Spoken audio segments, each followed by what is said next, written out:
Dear plus one gamma students, good morning. Let us continue the international finance 20th chapter in the plus one commerce. Today our topic is 20.05 American Depository Receipts. American Depository Receipts ADR. அமெரிக்க வைப்பு ரசீதுகள். அமெரிக்க வைப்பு ரசீதுங்கிறது அமெரிக்காவை சாராத ஒரு நிறுவனம் அமெரிக்க நிதி சந்தையில் கலந்து கொள்வதற்காக அமெரிக்க குடிமக்கள் அயல்நாட்டு பிணையங்களில் முதலீடு செய்யக்கூடிய வகையில் டாலரில் மதிப்பிடப்பட்டிருக்கக்கூடிய ஒரு மாற்றத்தக்க ஆவணமாகும். அமெரிக்க வைப்பு ரசீதுங்கிறது அமெரிக்காவை சாராத ஒரு நிறுவனம் அமெரிக்க நிதி சந்தையில் கலந்து கொள்வதற்காக அமெரிக்க குடிமக்கள் அயல்நாட்டு பிணையங்களில் முதலீடு செய்யக்கூடிய வகையில் டாலரில் மதிப்பிடப்பட்டிருக்கக்கூடிய ஒரு மாற்றத்தக்க ஆவணம் ஆகும். American Depository Receipt is a dollar denominated negotiable in certificate representing a non-US company in US market, which allows US citizens, United States citizens, to invest in overseas securities. American Depository Receipt is a dollar-denominated negotiable certificate representing a non-US company in US market, which allows the US citizens, United States citizens, to invest in overseas securities. அமெரிக்க வைப்பு ரசீதுங்கிறது அமெரிக்காவை சாராத ஒரு நிறுவனம் அமெரிக்க நிதி சந்தையில் கலந்து கொள்வதற்காக அமெரிக்க குடிமக்கள் அயல்நாட்டு பிணையங்களில் முதலீடு செய்யக்கூடிய வகையில் டாலரில் மதிப்பிடப்பட்டிருக்கும் ஒரு மாற்றத்தக்க ஆவணம் ஆகும். Process of issuing ADRs. அமெரிக்க வைப்பு ரசீதை வெளியிடக்கூடிய முறைகள். முதலாவதாக நிறுவனங்கள் தங்களோட பங்குகளோட உரிமையை உள்நாட்டு வைப்பக வங்கிகளுக்கு மாற்றித்தர வேண்டும்.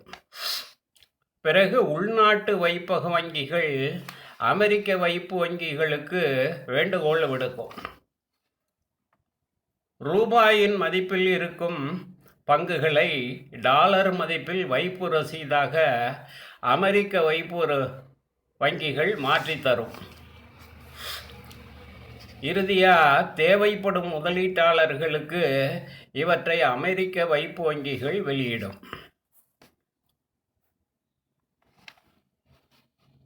Process of issuing American depositary receipts.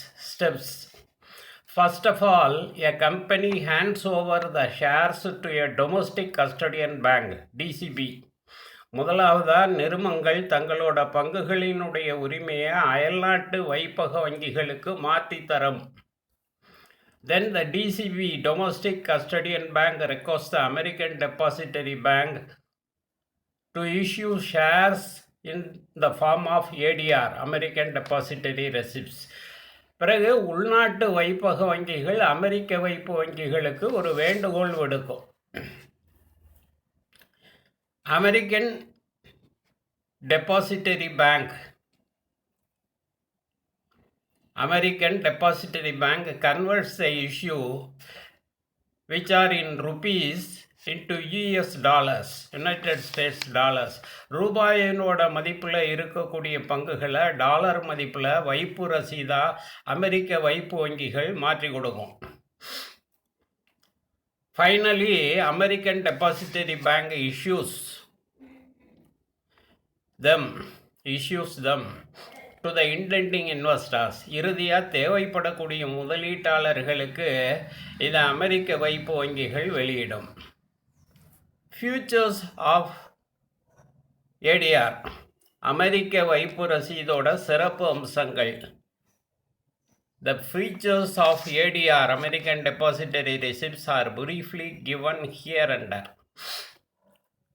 American Depository Receipts are denominated only in US dollars. அமெரிக்க வைப்பு ரசீதுகள் அமெரிக்க டாலரில் மட்டுமே குறிப்பிடப்பட்டிருக்கும். அமெரிக்க வைப்பு ரசீதுகள் அமெரிக்க டாலரில் மட்டுமே குறிப்பிடப்பட்டிருக்கும்.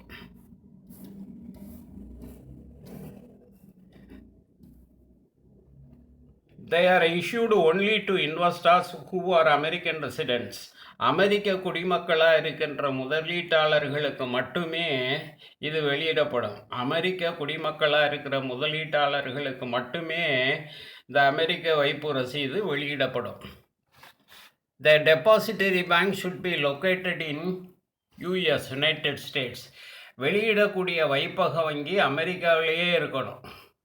The approval of Securities and Exchange Commission (SEC) of United States needs to be obtained for issuing ADR. அமெரிக்க வைப்பு ரசீதை வெளியிட அமெரிக்க பிணையங்கள் மற்றும் மாற்றக இயக்கம் செக்யூரிட்டிஸ் அண்ட் எக்ஸ்சேஞ்ச் கமிஷன் சம்மதத்தை பெற வேண்டும், ஒப்புதலை பெற வேண்டும். They are subclassified on the basis of level of clearance made by SEC.